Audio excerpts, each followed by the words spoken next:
कृष्ण, आप सबको मेरा प्यार भरा राधे राधे। आपका दिन मंगलमय हो और प्रभु की कृपा हमेशा आप पे यूं ही बनी रहे। इसी मंगल कामना के साथ आज हम श्रवणपान करेंगे 5वां अध्याय।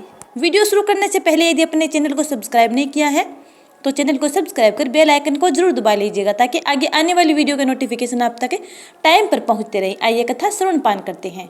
सूत जी कहते हैं, सोनक जी, आत्मदेव के वन चले जाने पर एक दिन उनके पुत्र धुंधुकारी ने अपनी माता को बहुत पीटा और कहा, बता धन कहाँ रखा है, नहीं तो अभी तेरी जलती हुई लकड़ी से खबर लूंगा।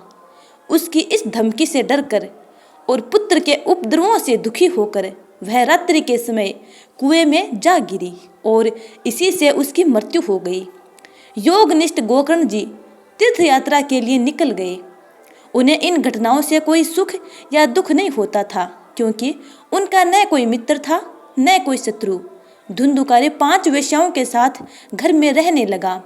उनके लिए भोग सामग्री जुटाने की चिंता ने उसकी बुद्धि को नष्ट कर दिया और वह नाना प्रकार के अत्यंत क्रूर कर्म करने लगा। एक दिन उन कुलटाओं ने उससे बहुत से गहने मांगे। वह तो काम से अंधा हो रहा था। मौत की उसे कभी याद नहीं आती थी।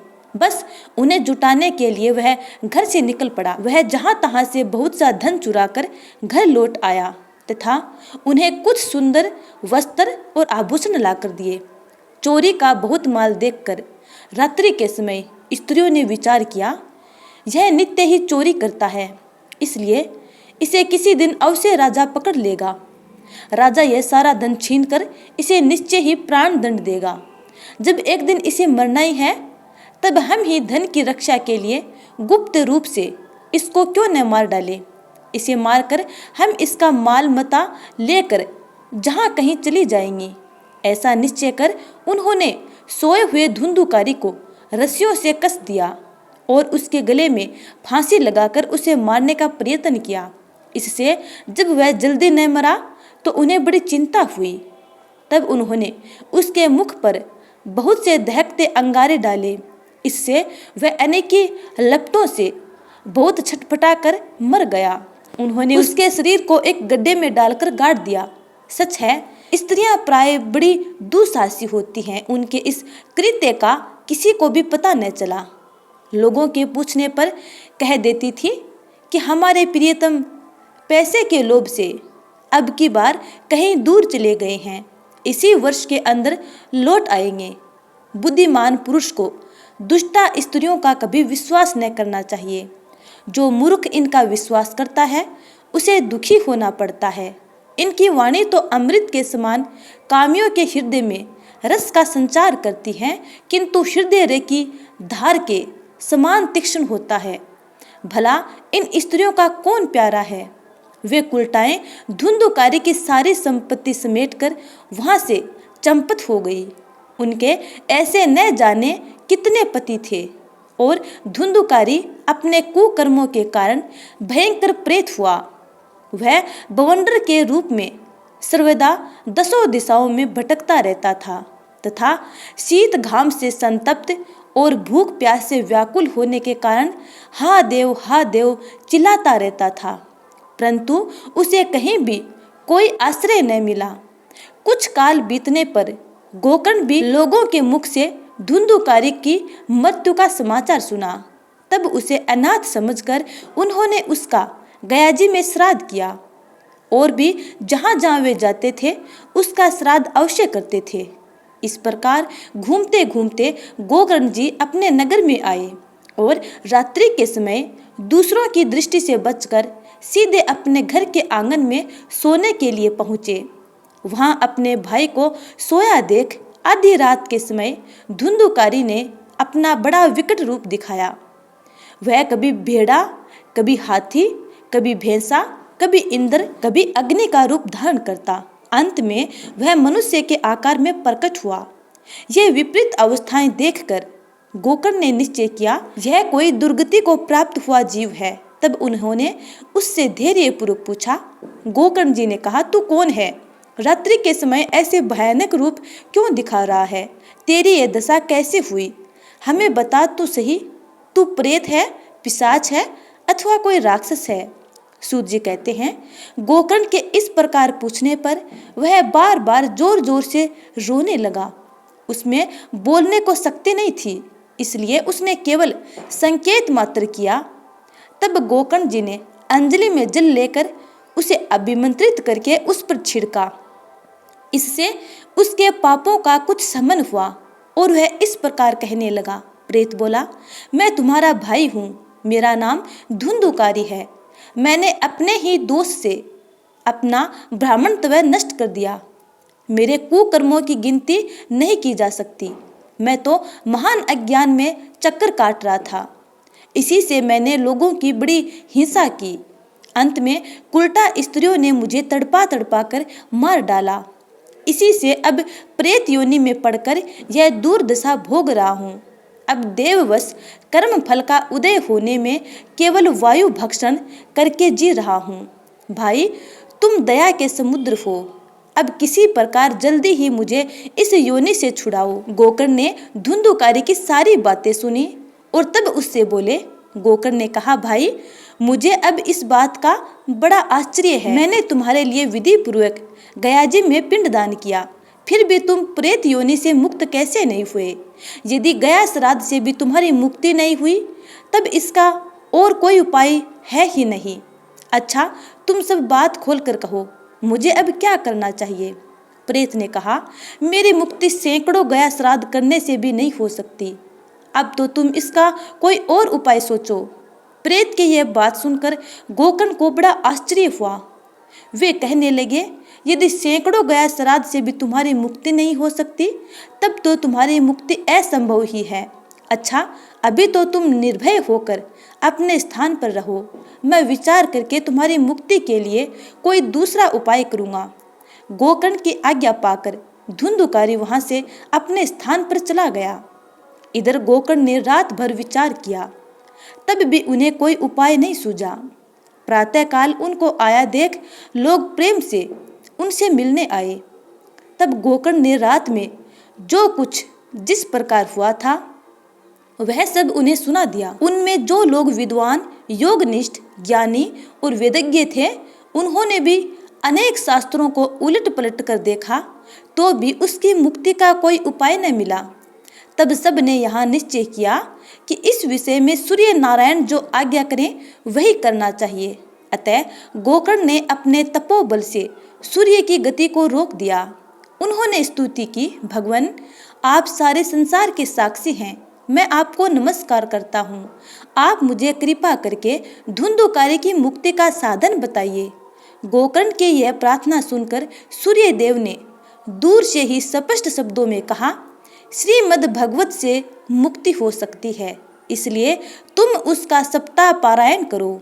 सूर्य का यह धर्ममय वचन वहाँ सभी ने सुना।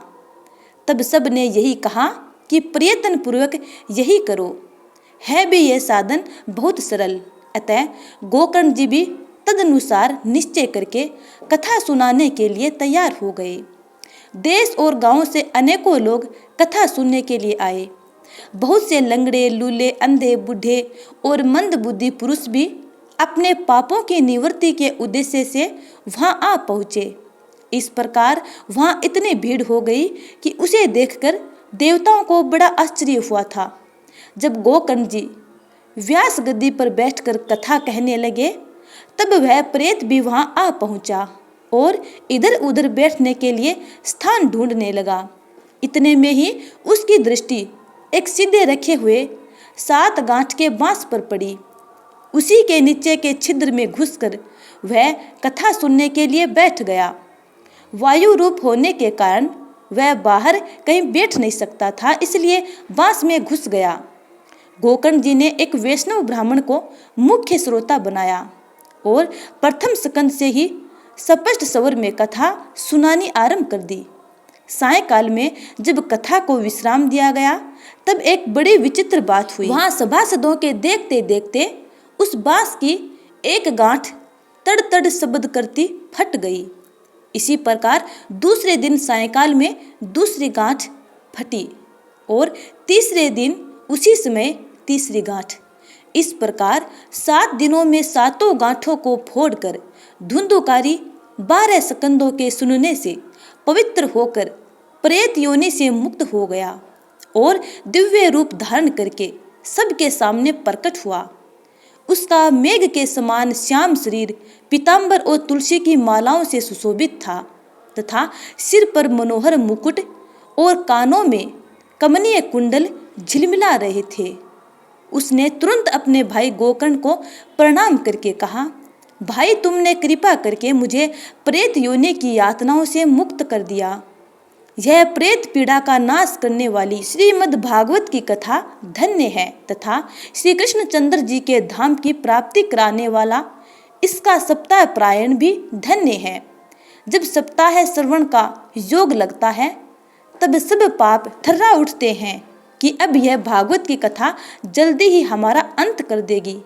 जिस प्रकार आग गीली सूखी छोटी बड़ी सब हर तरह की लकड़ियों को जला डालती है, उसी प्रकार यह सप्ताह श्रवण मन वचन और क्रम द्वारा किए हुए नए पुराने छोटे बड़े सभी प्रकार के पापों को भस्म कर देती है।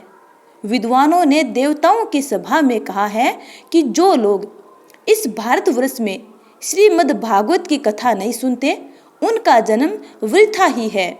भला मोह पूर्वक लालन पालन करके यदि इस अनित्य शरीर को हष्ट पुष्ट और बलवान भी बना लिया तो भी श्रीमद् भागवत की कथा सुने बिना इससे क्या लाभ हुआ। अस्थियां ही इस शरीर के आधार स्तंभ है। नस नाड़ी रूप रस्सियों से यह बंधा हुआ है। ऊपर से इस पर मांस और रक्त थोप कर इसे चर्म से मढ़ दिया गया है। इसके प्रत्येक अंग से दुर्गंध आती है, क्योंकि है तो यह मलमूत्र का भांड ही। वृद्धा अवस्था और शोक के कारण यह परिणाम में दुखमय ही है। रोगों का तो घर ही ठहरा, यह निरंतर किसी न किसी कामना से पीड़ित रहता है। कभी इसकी तृप्ति नहीं होती। इसे धारण किए रहना भी एक भार ही है। इसके रोम रोम में दोष भरे हुए हैं और नष्ट होने में इसे एक क्षण भी नहीं लगता। अंत में इसे गाड़ दिया जाता है तो इसके कीड़े बन जाते हैं। कोई पशु खा जाता है तो यह विष्ठा हो जाता है और अग्नि में जला दिया जाता है तो भस्म की ढेरी हो जाता है। ये 3 ही इसकी गतियां बताई गई है। ऐसे अस्थिर शरीर से मनुष्य अविनाशी फल देने वाला काम क्यों नहीं बना लेता। जो अन्न प्रातः काल पकाया जाता है वह सायंकाल तक बिगड़ जाता है। फिर उसी के रस से पुष्ट हुए शरीर को नित्यता कैसी। इस लोक में सप्ताह श्रवण करने से भगवान की शीघ्र ही प्राप्ति हो सकती है। अतः सब प्रकार के दोषों की निवृत्ति के लिए एकमात्र यही साधन है। जो लोग भागवत को की कथा से वंचित है वे तो जल में बुदबुदे और जीवों में मच्छरों के समान केवल मरने के लिए ही पैदा होते हैं। भला जिसके प्रभाव से जड़ और सूखे हुए बांस की गांठें फट सकती हैं, उस भागवत कथा का श्रवण करने से चित्त की गांठें खुल जाना कोई बड़ी बात नहीं है। सप्ताह श्रवण करने से मनुष्य के हृदय की गांठ खुल जाती है। उसके समस्त संशय छिन्न भिन्न हो जाते हैं और सारे क्रम क्षीण हो जाते हैं। यह भागवत कथा रूप तीर्थ संसार के कीचड़ को धोने में बड़ा ही पटु है। विद्वानों का कथन है कि जब यह हृदय में स्थित हो जाता है तब मनुष्य की मुक्ति निश्चित ही समझनी चाहिए। जिस समय धुंधुकारी ये सब बातें कह रहा था, जिसके लिए वैकुंठवासी पार्षदों सहित एक विमान उतरा, उससे सब ओर से मंडलाकार प्रकाश फैल रहा था।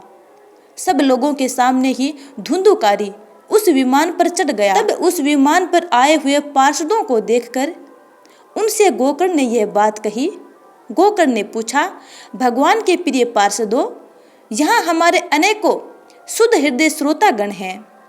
उन सब के लिए आप लोग एक साथ बहुत से विमान क्यों नहीं लाए। हम देखते हैं कि यहाँ सभी ने समान रूप से कथा सुनी है, फिर फल में इस प्रकार का भेद क्यों हुआ, यह हमें बतलाइए। भगवान के सेवकों ने कहा, हे मानद, इस फल भेद का कारण इनके श्रवण का भेद ही है।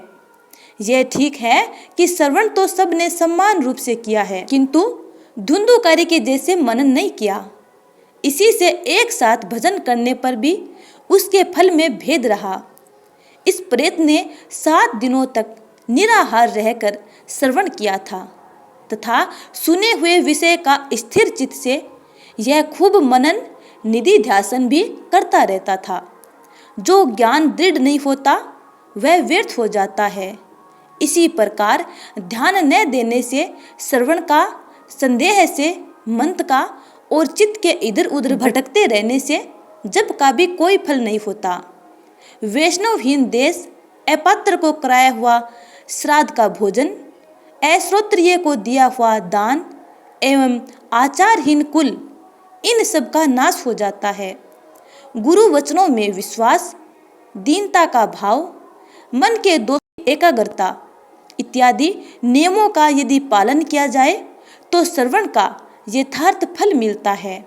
यदि ये श्रोता फिर से श्रीमद् भागवत की कथा सुने तो निश्चय ही सबको वैकुंठ की प्राप्ति होगी। और गोकर्ण जी आपको तो भगवान स्वयं आकर गोलोक धाम में ले जाएंगे। यूं कहकर वे सब पार्षद हरे कीर्तन करते वैकुंठ लोक को चले गए। श्रावण मास में गोकर्ण जी ने फिर उसी प्रकार सप्ताह से कथा कही और उन श्रोताओं ने उसे फिर सुना। नारद जी इस कथा की समाप्ति पर जो कुछ हुआ वह सुनिए। वहां भक्तों से भरे हुए विमान के साथ भगवान प्रकट हुए। सब ओर से खूब जय जयकार और नमस्कार की ध्वनियां होने लगी। भगवान स्वयं हर्षित होकर अपने 5 जने शंख की ध्वनि करने लगे और उन्होंने गोकर्ण को हृदय से लगाकर अपने ही समान बना लिया। उन्होंने क्षण भर में ही अन्य सब श्रोताओं को भी मेघ के समान श्याम वर्ण, रेशमी पीताम्बरधारी तथा किरीट और कुंडलाधारी बना दिया। उस गांव में कुत्ते और चांडाल पर्यंत जितने भी जीव थे वे सभी गोकर्ण जी की कृपा से विमानों पर चढ़ा लिए गए तथा जहां योगी जन जाते हैं उस भगवत धाम में भेज दिए गए। इस प्रकार भक्त वत्सल भगवान श्री कृष्ण कथा श्रवण से प्रसन्न होकर गोकर्ण जी को साथ ले अपने बाल गोपालों वाले प्रिय गोलोक कथा धाम में चले गए।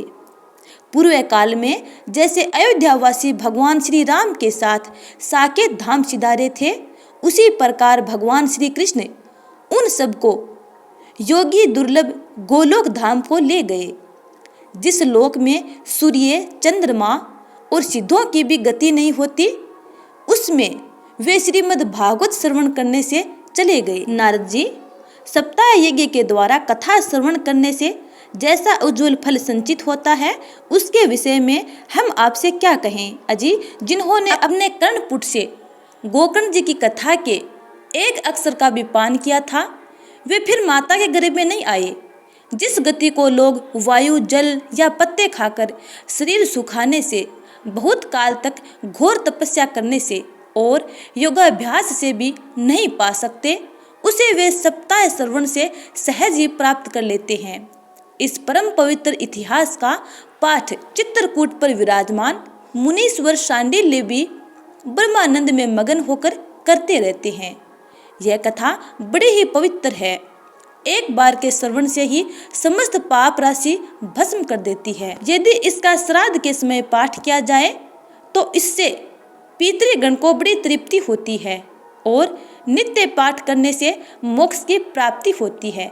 तो प्यारे स्नेहीजनों, इस प्रकार श्रीमद् भागवत महापुराण के महात्म्य का 5वां अध्याय समाप्त हुआ। उम्मीद करती हूँ कि आपको ये कथा अच्छी लगी है। यदि अच्छी लगी है तो लाइक कमेंट कर देना और अगले अध्याय का इंतजार करना। तब तक के लिए जय जय श्री राधे।